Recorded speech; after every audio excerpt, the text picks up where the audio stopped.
On News Hour tonight, Baba Ahmed detaches self from Peter Obi, joins forces with the Abura-led leadership of the Labour Party. Resident doctors threaten indefinite strike over welfare. Family of abducted photojournalist seeks government and security agencies' intervention. On the foreign scene, Burkina Faso authorities say new coup plot foiled. Arrests ongoing. Hello and welcome to News Hour on Trust TV. I'm Muhammad Kuda Ubakar. The Labour Party's 2023 presidential running mate, Senator Datti Baba Ahmed, says he remains firmly in the party despite the defection of the presidential flag bearer, Peter Obi, to the African Democratic Congress, ADC.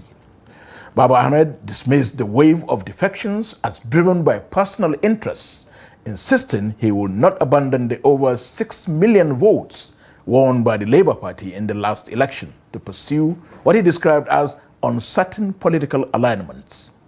Trust TV's Shafiu Suleiman now reports.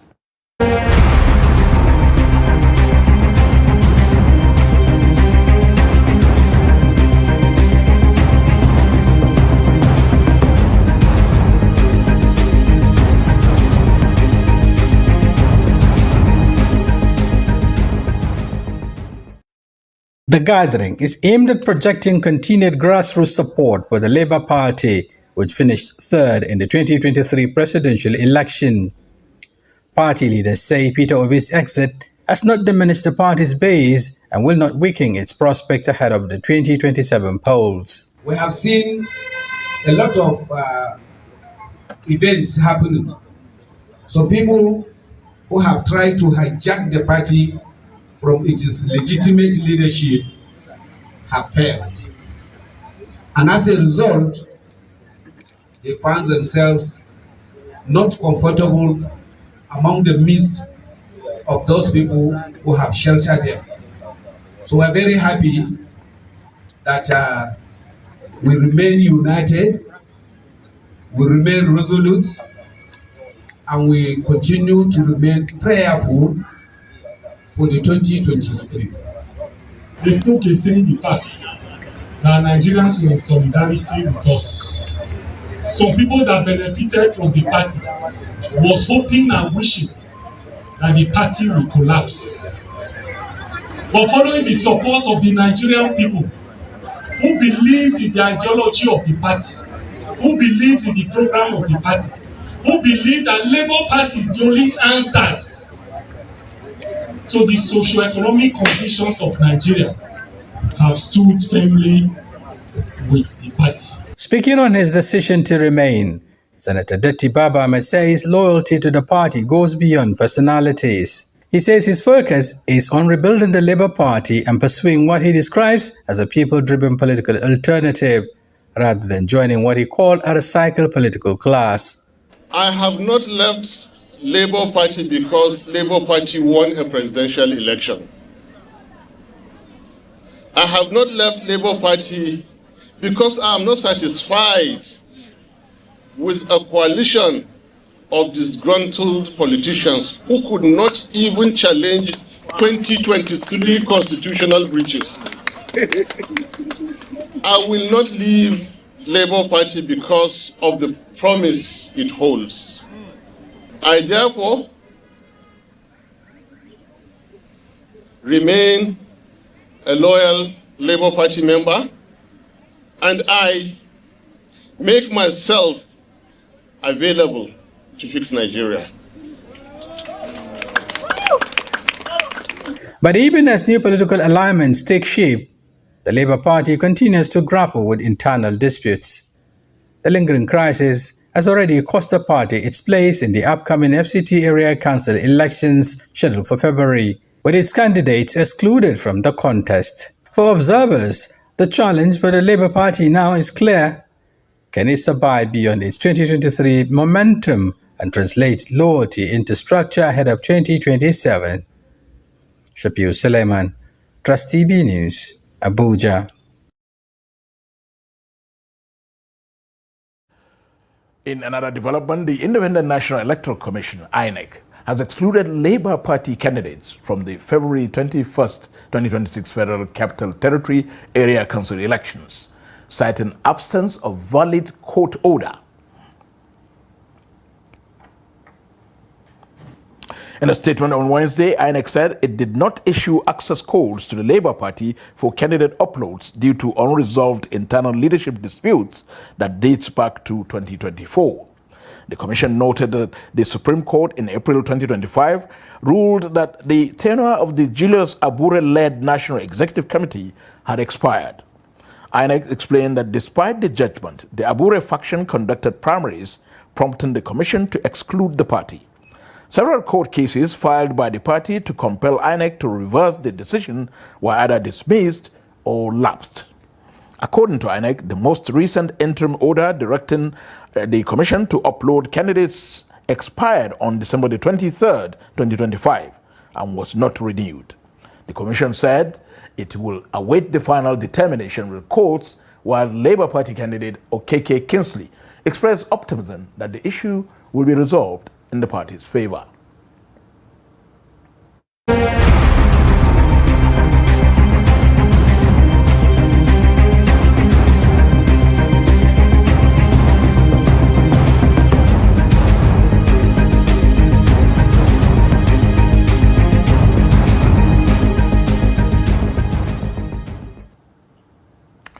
As the 2027 general elections draws closer, a familiar force is re-emerging in Nigeria's politics, the rule of the political strongman.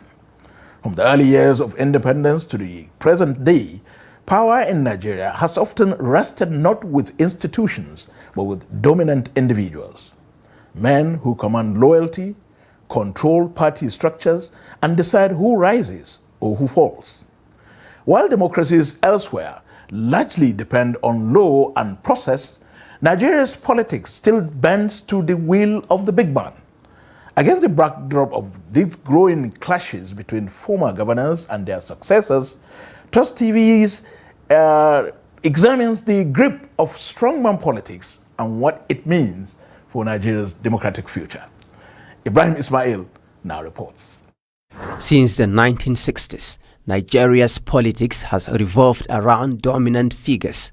In the First Republic, they were known as founding fathers. In the Fourth Republic, they are called godfathers. The system changed. The power pattern did not. From regional governments to the presidential system, individuals have often grown stronger than institutions, shaping outcomes from behind the scenes. Sir Ahmadu Bello, the Sardauna of Sokoto, held firm influence in the north. Chief Obafemi Awolowo shaped politics in the west. Dr. Nnamdi Azikiwe dominated the east. They defined their era. So they keep giving birth to one politician to another politician who wants to inherit and becomes a godfather. From that period to this 2026, as of January 7th today, you find out that every politician wants to be a godfather. Maybe a governor leaves the seat. He wants to bring in an anointing son or an anointed son so that he can become a godfather. But strongman politics did not end with the First Republic. By the early 2000s, a new class of power brokers emerged. Former governors, party financiers, and political bosses who installed successors, controlled party machinery, and dictated legislative outcomes. In the last 2 decades, figures such as Olusegun Obasanjo, Atiku Abubakar, Bola Ahmed Tinubu, Adams Oshomole, and Rabiu Musa Konkoso have shaped political directions far beyond elected office. These godfathers operate through influence, not ballots. They handpicked candidates, fund campaigns, and expect loyalty in return. But that control is facing growing resistance. Well, I don't support it because globally, godfatherism should not be there. Neither godfatherism, nor what they call lobbying, it is all the same thing. We don't need them. We don't need the two. We don't need it to. No politician should be dependent on another politician. Every politician should have an independent mind so that he now controls his mind and they work for the people.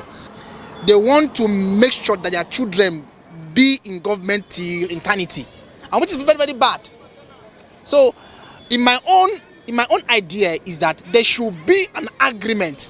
Once you finish your 2 tenure, nothing that will join with government again. Even your children should answer from government. Some people, when they want power, they will look for somebody who can sponsor them. Some deliberately go into agreement with some of those people. So by the time they get to power, they will not be free. They will become subservient to the interests of their godfather. As the countdown to 2027 begins, the struggle between godfathers and godsons is becoming more open and more bitter. In Rivers State, the clash between former governor and FCT minister Nyesom Wike and governor Siminalayi Fubara has exposed deep cracks in the politics of succession. In Kaduna, the fallout between former governor Nasu El-Rufai and governor Ubasani has reshaped alliances. In Kano, tensions between Governor Abba Kabir Yusuf and his political benefactor Rabiu Musa Konkoso continue to draw attention. Across regions, former allies are turning against each other, not over policy, but over control. Analysts warn that the cost is borne by citizens. This is another form of citizenship. You've left office, but you have not left the office because you are indirectly controlling the person. It's another form of indirect colonization. Some people are so popular that they don't have the money to contest the primaries. But if that money they ought to use for the primaries, if they use it for a general election, they'll win. So that independent candidacy should be enshrined in our constitution. It will checkmate our political parties' excesses. In just 2 years, Nigeria has seen repeated power battles driven by personal interest, not public good. As strongmen fight to hold on and godsons push back, the question remains unanswered. Can Nigeria finally weaken the grip of political godfathers, or will strongman politics continue to shape its democracy? Ibrahim Ismail, Trust TV News, Abuja. Still on strongman politics, tonight we take a closer look at the Nyesom Wike's rise in politics and what it says about strongman politics in Nigeria. From party enforcer to election disruptor, Nyesom Wike has built power by controlling structures, defying party lines, and forcing outcomes in his favor. In 2023, he shook the PDP. Today, he is clashing with the APC establishment as his grip on Rivers politics faces a fresh test. Is Wike the clearest example of how strongman politics now works in Nigeria? Or is that model finally hitting its limits? Abdullah Ahmed breaks it down for us. Nyesom Wike's rise in Nigerian politics did not follow the quiet path. It was loud, forceful, and built on control. From Obiakpo Council Chairman to 2-term Governor of Rivers State, Nyesom Wike mastered one thing early: power stays with those who hold the structure. As council boss, he learned grassroots politics. As governor, he perfected it. Roads, flyovers, and visibility projects gave him public appeal. Party control gave him leverage. By the time he left the Rivers State Government House in 2023, Nyesom Wike was no longer just a PDP governor. He was a national actor who could shift outcomes. That power reached its peak and its breaking point in the lead-up to the 2023 election. After losing the PDP presidential ticket to Atiku Abubakar, Wike refused to fall in line. He challenged the party leadership openly. He worked against the PDP campaign in key states. The G5 governors, with Wike at the center, fractured the party when unity mattered most. Inside the PDP, many saw it as betrayal. Outside of the party, others saw calculation. Either way, Wike became the face of the PDP's internal collapse in 2023.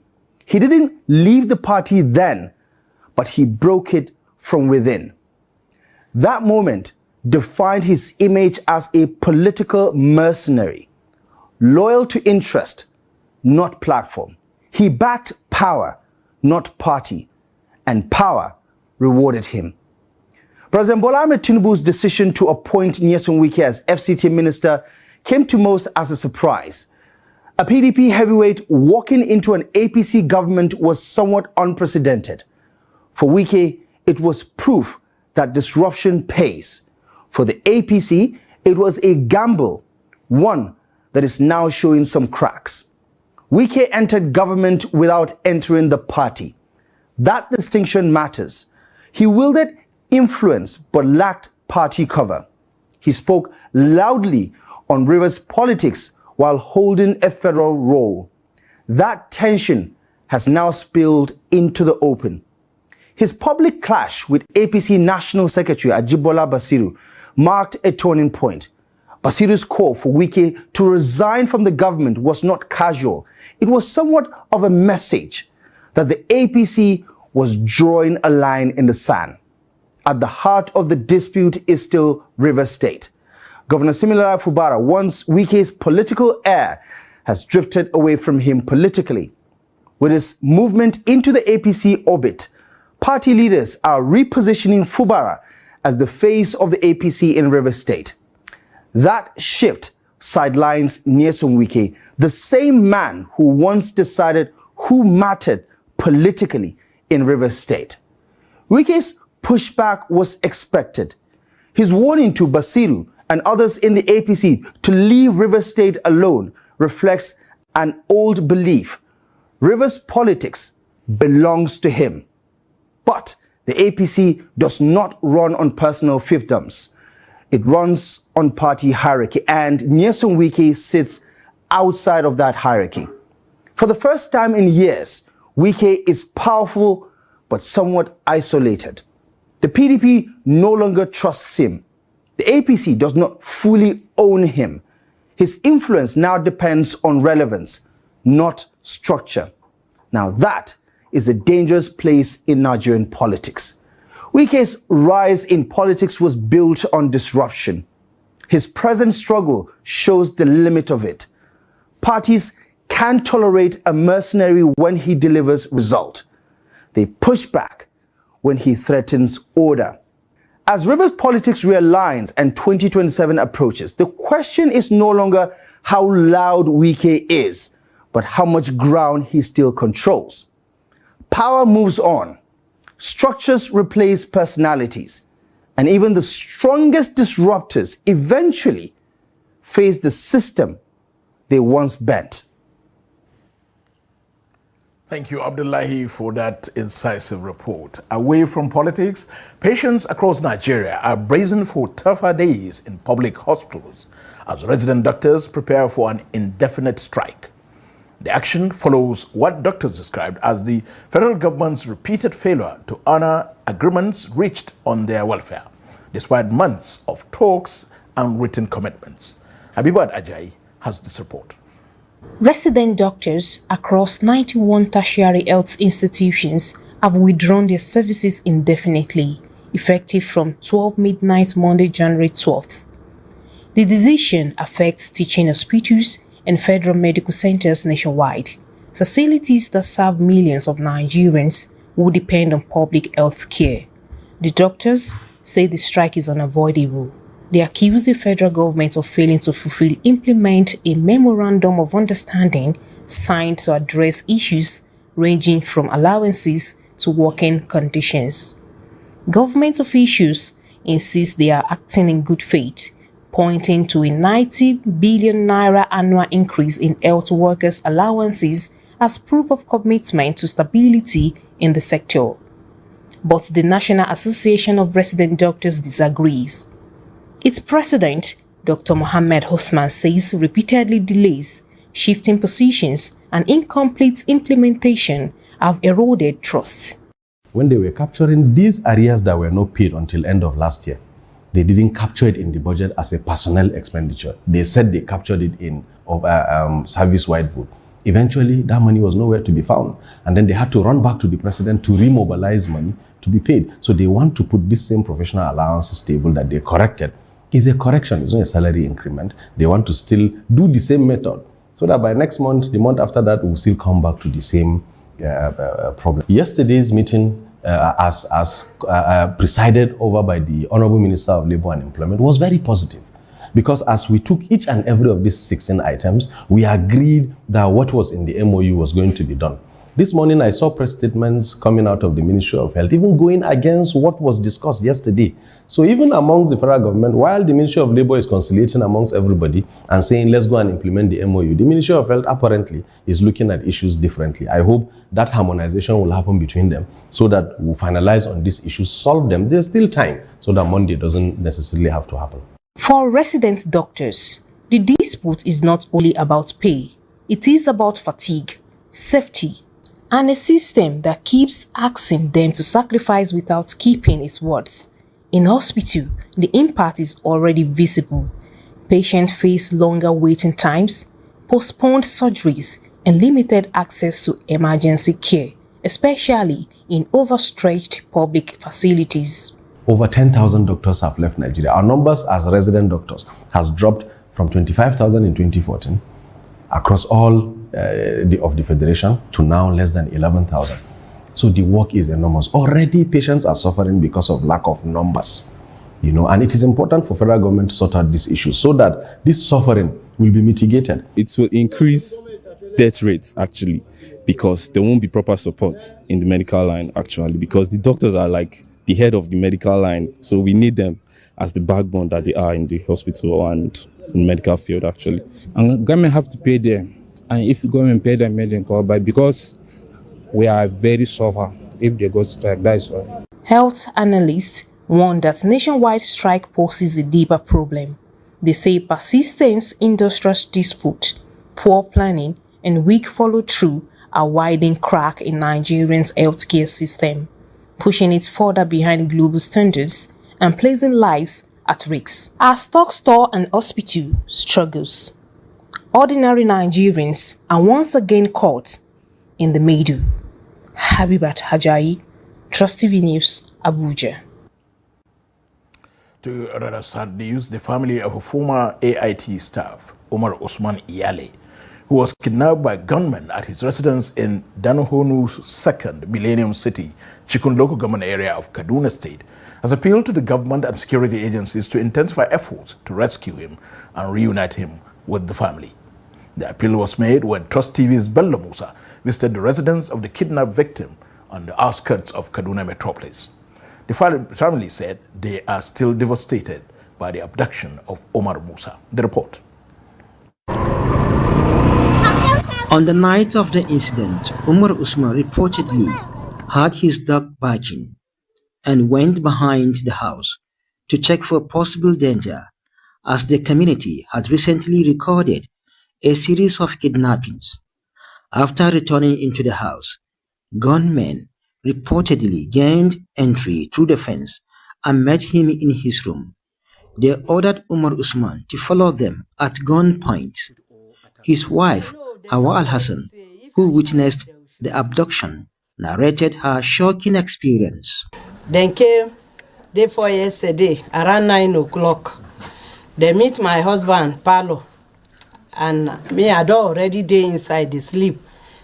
They come with torchlight, 5 of them. They meet my husband. One of them hold my husband's hand, say, oh yeah, let us go. And my husband called me, call my name, come out. Before I will come out, my one door already meet me inside room, hold me from that room to parlor. Give us money. I said, I don't have money. Enter your husband's room, give us money. I said, I don't have money, please. Please, when I leave my husband, they say no. Say, oh yeah, Baba follow us. Baba say, what happened? They say, no, we come to carry you. And let us go. Don't argue with us. Baba follow them. So they carry Baba come out.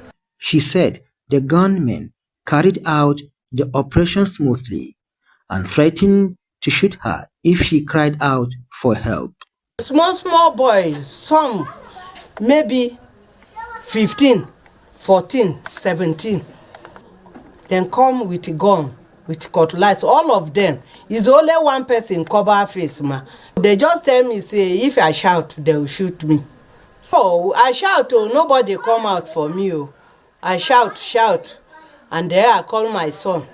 I say, my son to run to Seriki house. Go and invite people for me. Oh. They don't come carry una father. And nobody come that time. Now after, later, now they come. And police come, soldier come. That time's around that time to 11 myself. And the thing happened around 9. Umar Usman, a retired photojournalist, was said to be struggling to support his family. Before the incident, his wife appealed for assistance from the authorities and well-meaning Nigerians to ensure his safe rescue. We dey beg government, may they help us. It's the only demand. Now they give us food. They come out, bring food for us, and they don't carry the man since 3 days ago. Please, may they help us. The 70-year-old Umar Usman was reportedly unwell at the time he was abducted from his room by the gunmen. Bella Musa, Trust TV News Kaduna. Meanwhile, the Nigeria Police Force has foiled an attempted attack and planned kidnapping of children in Kasuan Magani, Kaduna State, rescuing 76 boys and girls unharmed. Force Public Relations Officer CSP Benjamin Hudain said the Kaduna State Police Command received credible intelligence on January the 5th, 2026, that suspected bandits were targeting motorists transporting children. During the operation, 3 suspects, Jonathan John, aged 25, Oliver Magaji, aged 27, and Bitrus Sawaba, aged 23, were arrested. Preliminary investigations indicate that the children were to be taken for child labor and domestic work. Further inquiries are ongoing to identify additional collaborators, and the suspects will face court charges. The Nigeria Police Command reaffirmed its commitment to safeguarding lives and property, urging the public to provide timely information to aid proactive policing. Meanwhile, Nasarawa State Police Command also rescued 4 abducted children following a discreet intelligence-led operation after their mysterious disappearance on December the 31st, 2025. In another development, gunmen on Tuesday night attacked herders, killing 1 person and injuring another around Gero community in Jos South local government area of Plateau State. The incident was confirmed by journalists in Jos on Wednesday by the Plateau State chairman of the Miet Allah Cattle Breeders Association of Nigeria, Makban Ibrahim Yusuf Babayo. Ado Musa reports.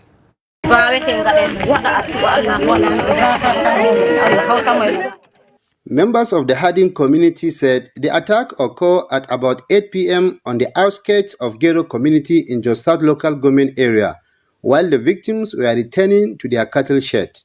The herders accused members of Birom ethnic group of carrying out the attack, an allegation denied by the national president of the Birom Youth Molders Association, Solomon Daliob. One of the survivors narrated how the government struck. 3 of us were on our way back to the cattle shed after buying some items from Gero community. While we were chatting, gunmen on motorcycles suddenly opened fire on us. I was walking behind the others, so I ran back and hid. The gunmen continued shooting. I then ran to a nearby security checkpoint and reported the incident.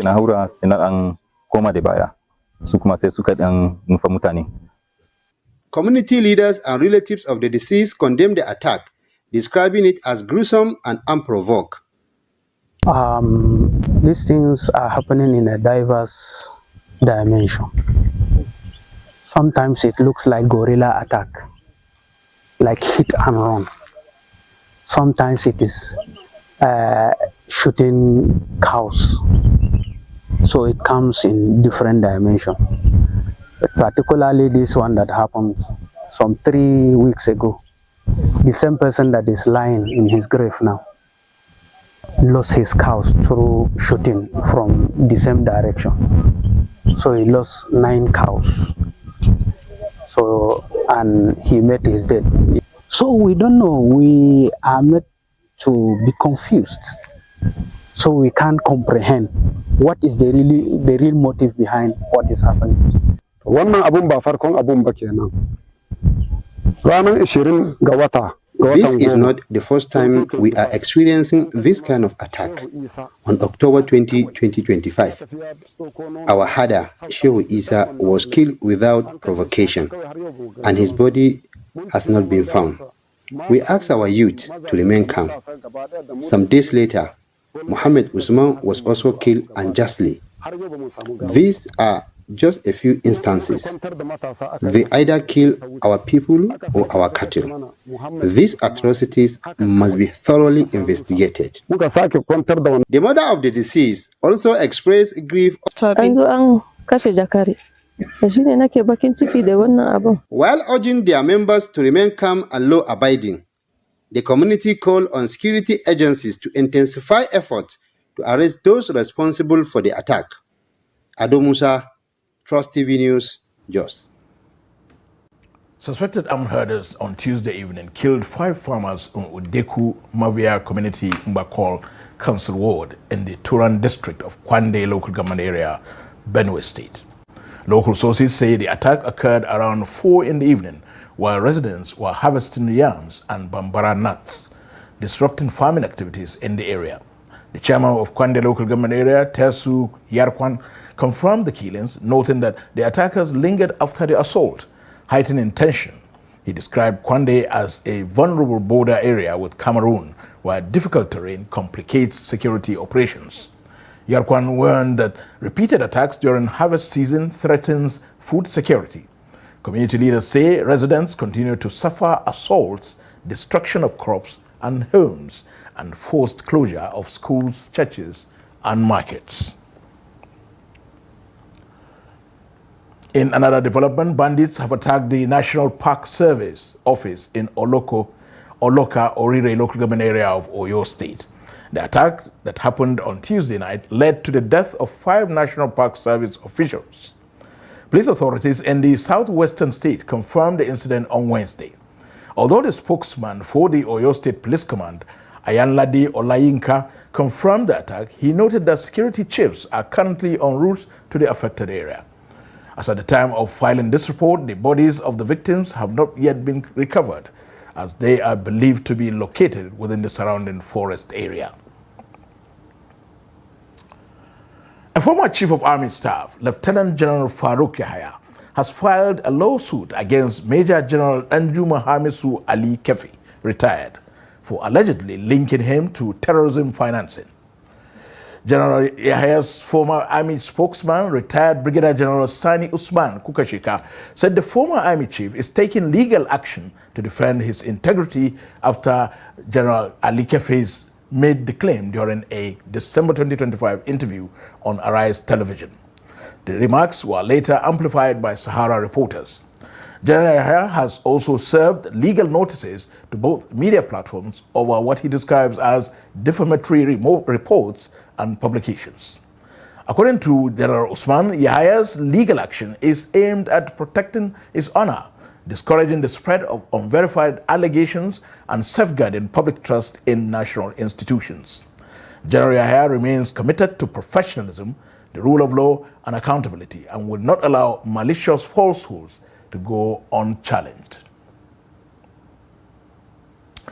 To judiciary matters now, Justice Emeka Nwite of the Federal High Court in Abuja has granted former Attorney General and Minister of Justice Abubakar Malami, SAN, and other 2 persons bail of 500 million naira with 2 sureties each. The judge ordered that the sureties must own landed property in Asokoro, Maitama, or Gwarimpa areas of the Federal Capital Territory, and that all property documents be verified by the court. The sureties must also submit affidavits of means, while Malami is required to deposit his travel documents and must not leave the country without court permission. Malami, his son Abdulaziz, and an employee of Rahmaniya Properties, Hajia Asabe Bashir, are remanded at Kuje prison until bail conditions are perfected. The court also instructed that they submit two recent passport photographs. Justice Unite fixed February the 17th for the commencement of trial of the 16-count money laundering charges filed by the Economic and Financial Crimes Commission, EFCC. Well, on the issue of self-recognizance, it's actually in respect of the first. Yes. Well, we are not disappointed about that. Issues of bills is entirely at the discretion of the courts. The courts based on the affidavit evidence of what it has rightly held to dissatisfy the defendants, particularly the court defendants, will not in any way interfere with the prosecution witnesses and make himself available trial. So the court have been given those conditions. It's entirely at the discretion of the court. Story just reaching us now that says President of the Dangote Industries Limited, Alhaji Aliko Dangote, has withdrawn a petition he filed against the former Chief Executive Officer of the Nigerian Midstream and Downstream Petroleum Regulatory Authority, Farouk Ahmed, at the Independent Corrupt Practices and Other Related Offences Commission, ICPC. Trust TV reports that the petition was withdrawn through Dangote's lawyer, Ogu Onoja, a senior advocate of Nigeria. It was reported that the withdrawal followed the decision of another government agency to take over the matter. Confirming the development, the spokesperson of the ICPC, John Ode, told journalists on Wednesday night that the petition is no longer before the commission. Dangote had in December asked the anti-graft agency to prosecute Farouk Ahmed over allegations of abuse of office, diversion of public funds, and pursuit of private interests at the expense of Nigerians. At the time, the business mogul said he had substantial evidence to support the allegations.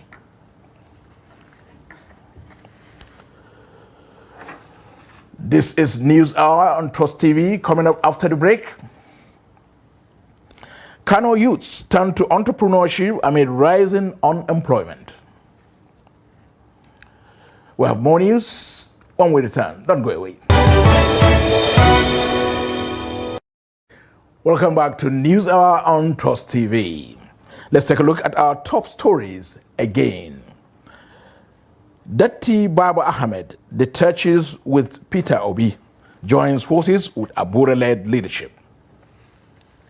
And resident doctors threaten indefinite strike over welfare. Moving on now, the leadership of the organized labor has warned the federal government to immediately halt implementation of the new tax laws to avoid confrontation with workers nationwide. The Nigeria Labour Congress, NLC, and Trade Union Congress, TUC, said the laws were drafted without input from workers in both private and public sectors. Speaking in Abuja, NLC President Joe Ajero described the tax laws as regressive, placing heavier burdens on low-income earners and those earning the national minimum wage.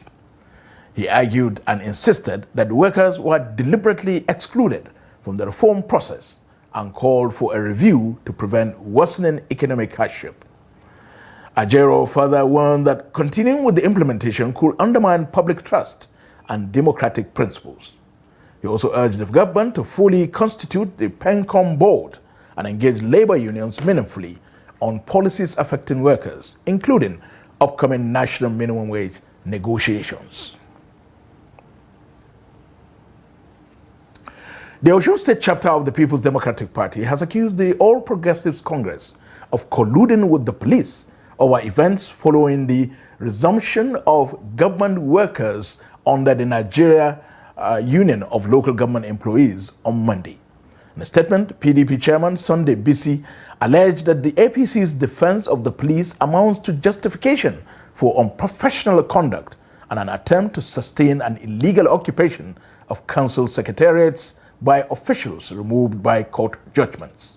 BC cited a Court of Appeal ruling affirming the sack of APC elected officials and the February 22, 2025 local government elections, describing any APC claims of reinstatement as false and unsubstantiated. He vowed to pursue legal action to defend the mandate of the Osun people and hold those acting illegally accountable. Earlier, the Osun APC had accused the state government of inducing legal crisis, while the police warned against actions that could disrupt law and order following Nolge's announcement that local government workers will resume duties after an 11-month strike.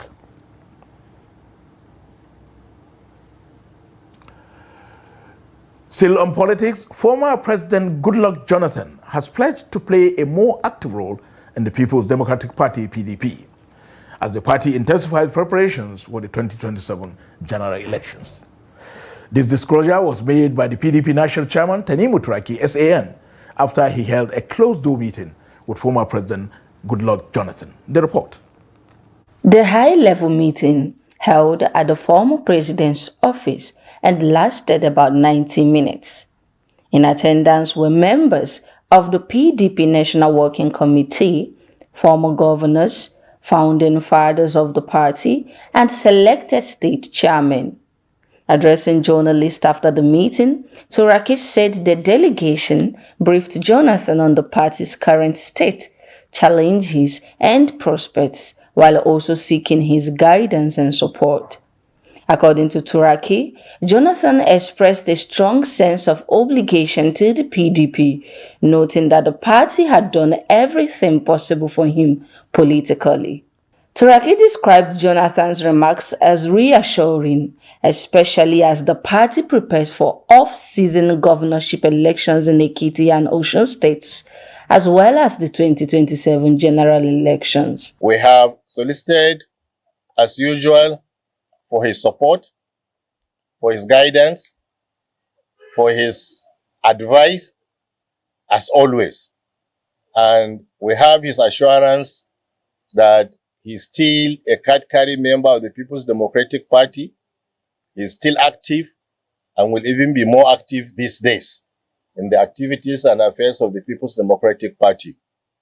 And he has assured us that PDP had done everything for him that can be done to an individual, and that he still feels that he remains obligated to PDP.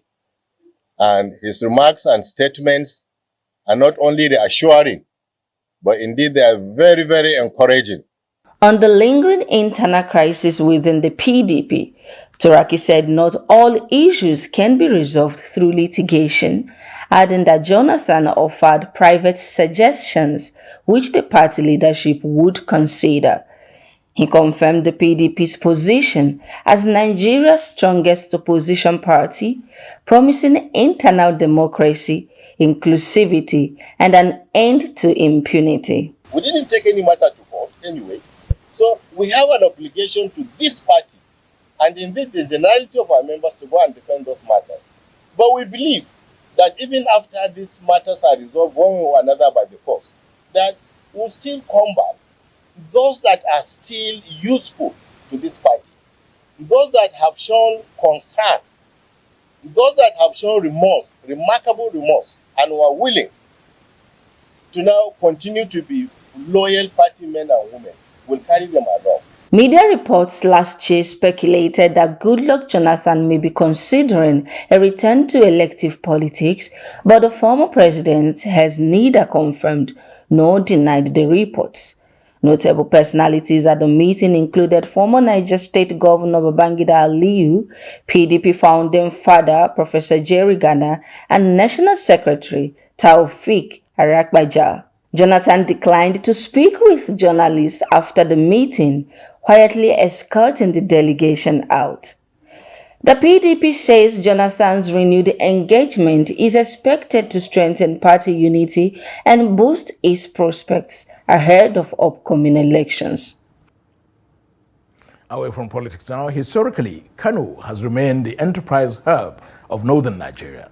Its strategic location, large population, and accommodating business culture continue to position the state as a center of commerce in northern region.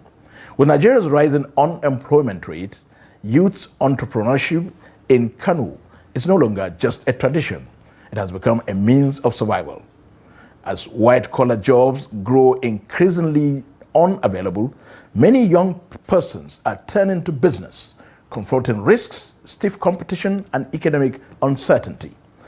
In this special report, Abdulaziz Ibrahim examines how young entrepreneurs in Kano are navigating these challenges and the reforms aimed at supporting them for success. For centuries, Kano has served as a commercial nerve center for northern Nigeria, connecting traders to national and international supply chains. Recent studies indicate that in Nigeria's most populous state, at least 300,000 jobs must be created annually to tackle unemployment. Today, many university graduates now dominate these markets, venturing into entrepreneurship as formal employment opportunities remain limited. The young people are overtaking, the old ones due to, the digitalization of the business. People are now on net, they are always on their phone, so they can, make purchases, they can put order and what have you. The only challenge, we just look at it, is young people enter business, they just enter the business without much knowledge. Despite the opportunities, young entrepreneurs face persistent challenges. Volatile exchange rates, rising logistics costs, and poor storage facilities often determine profit or loss even before the goods reach the market. I've been in the importation of phones and laptops for the past 15 years, but the rising prices these days have wiped out profits. A laptop I once sold for 30,000 naira now costs nearly 100,000 naira, and people always complain that they don't have money. The prices change daily, making planning difficult. Still, we try as much as we can to adapt and hope that stability returns. At Kantinkwari Textile Market, opportunities exist at every level, from established dealers to young traders operating with small capital, learning pricing and negotiation through daily experience. Textile entrepreneur Inua Musa says opportunity alone is not enough to guarantee success. Now I'm expecting my container to land at the month of 2 or 3. My expectation for the money of clearance is maybe 20 million, as I told you. But with the way things are changing in Nigeria, maybe you budget the money already for the container to land. So before the time, you will see that the rate has dropped to maybe 21 million, maybe 22 million. You get it?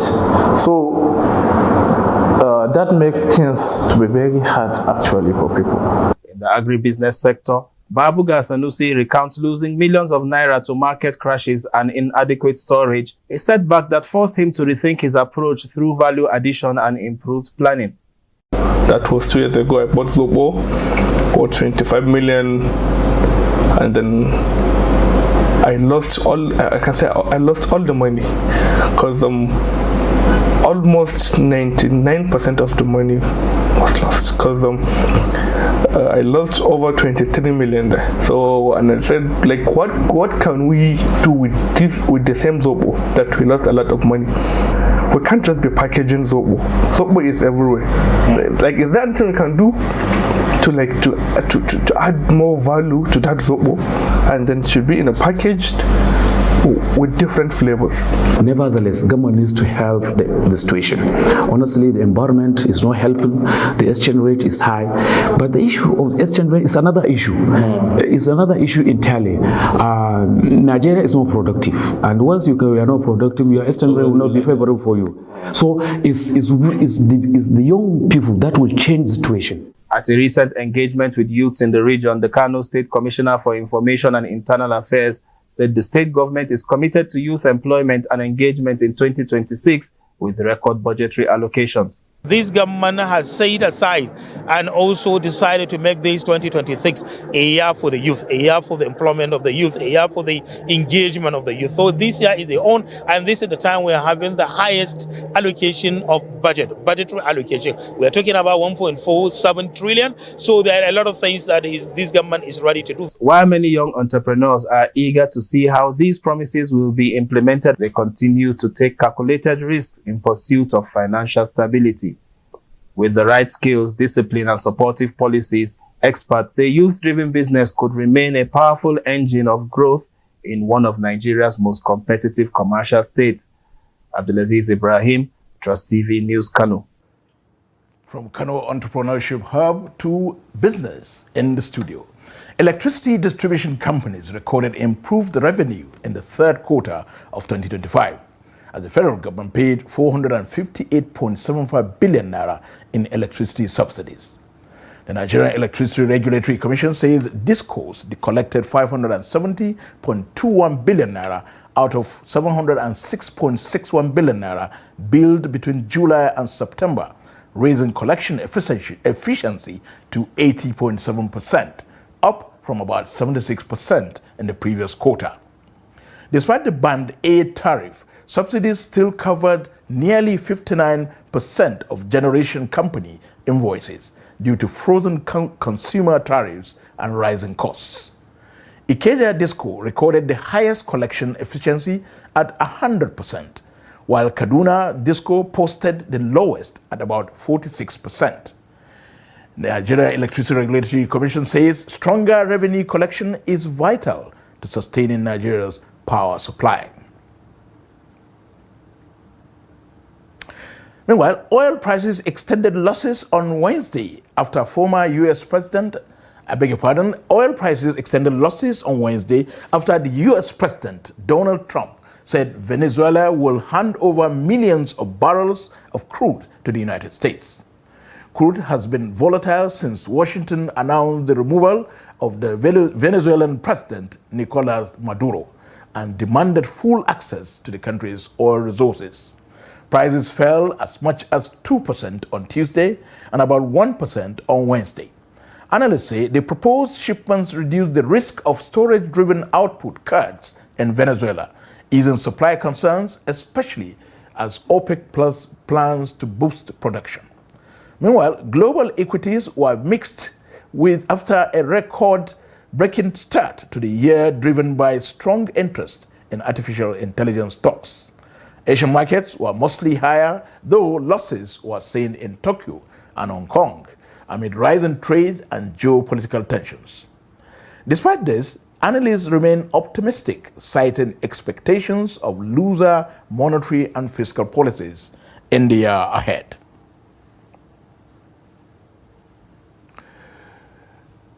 From the foreign scene, authorities in Burkina Faso say they have foiled a fresh coup plot, with arrests already ongoing.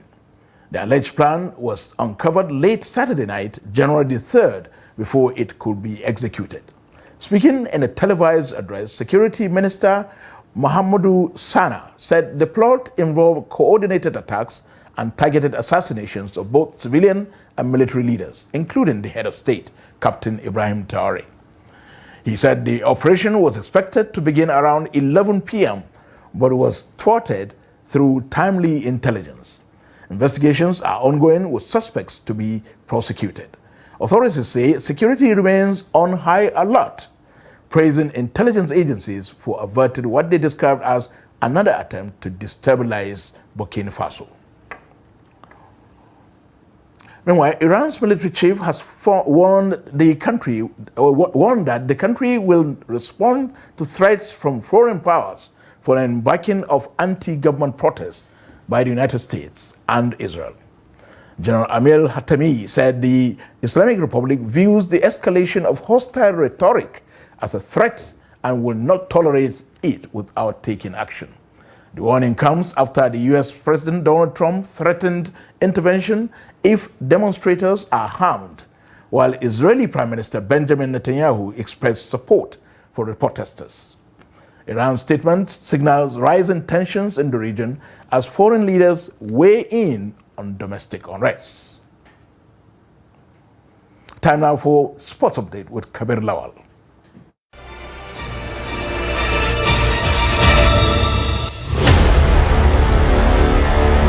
All is now set for the quarterfinals of the ongoing 35th edition of the African Cup of Nations in Morocco. The indomitable Lions of Cameroon will face the host country Morocco on Friday 9th of January 2026 at Morocco, 8 p.m. Nigerian time. The Nigerian Super Eagles, the three-time champions of AFCON, will be facing the Algeria in Marrakesh at 5 p.m. Nigerian time on Saturday 10th, 2026. The Super Eagles, led by Enrique Sekochel, so far have gathered 12 goals, which usher them straight into the quarterfinals. Super Eagles trashed Mambas of Mozambique 4-0, which paved way for the Super Eagles to qualify for the quarterfinals while Algerians defeated the Democratic Republic of Congo 1-0 after the regulation time, while Bulbani scored the goal at the 119th minute of the game. The Pharaoh of Egypt, led by their coach Osam Hassan, will face the defending champions Cote d'Ivoire on the 10th of January 2026. The Egyptian side, who are 7-time champion of AFCON, promised to maintain their stand in the quarter-final clash with the defending champions Cote d'Ivoire. Still on the quarter-final fixtures, Senegal will meet Mali, who have played draw all through in the most of their matches in this year's AFCON. It should be noted that the remaining 8 teams will battle for supremacy in this year's AFCON taking place in Morocco. That's Sport News. I am Kabir Lawal.